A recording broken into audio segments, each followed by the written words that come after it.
Les Jeux Olympiques se présentent comme un événement significatif pour l'inclusion, à l'image de Londres, où ils ont suscité un engouement considérable. 80% des Britanniques estiment qu'ils ont modifié la perception de la société à l'égard du handicap.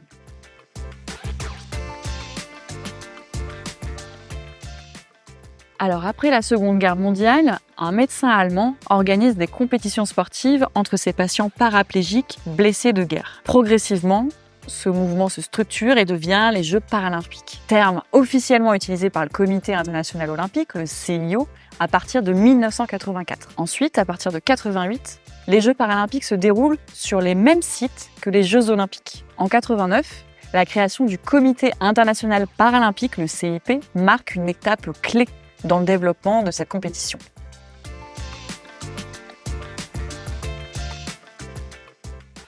Paris accueille la 17e édition des Jeux paralympiques, réunissant 184 nations, 4400 athlètes autour d'une vingtaine de sports. Dans le cadre de cette dynamique inclusive, les Jeux de Paris 2024 ont introduit plusieurs initiatives symboliques. Un emblème commun, un slogan unique.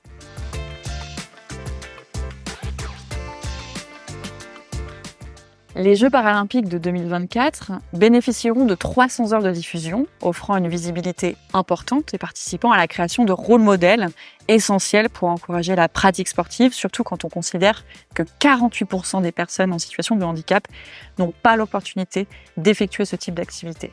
Et à cet égard, il est pertinent de citer Nathalie Dubois, nageuse sud-africaine, spécialisée en nage en eau libre, qui participe à la création de ces rôles modèles. Elle a remporté 5 titres de championne paralympique en 2004 et elle est devenue la première nageuse amputée à se qualifier pour les Jeux olympiques de 2008 à Pékin. Les organisateurs s'attendent à accueillir 350 000 personnes en situation de handicap et l'accessibilité des sites olympiques demeure un défi. Un fonds de 1,5 milliard d'euros du gouvernement destiné à améliorer l'accessibilité des infrastructures a permis des interventions sur les transports, les bâtiments publics, ainsi qu'un soutien au commerce dans leurs travaux d'aménagement et de rénovation. Mais le délai pour réaliser tous ces aménagements ont constitué une contrainte majeure. Et les objectifs n'ont pas toujours été remplis, avec un parc de stations de métro et de RER encore très loin des objectifs fixés. Il convient de relever que la loi du 11 février 2005 pour l'égalité des droits et des chances, la participation et la citoyenneté des personnes handicapées imposait déjà l'obligation d'accessibilité des transports publics pour le 13 février 2015. Afin de profiter de l'impulsion et de l'héritage des Jeux, le Comité paralympique a fait le choix d'investir dans la formation.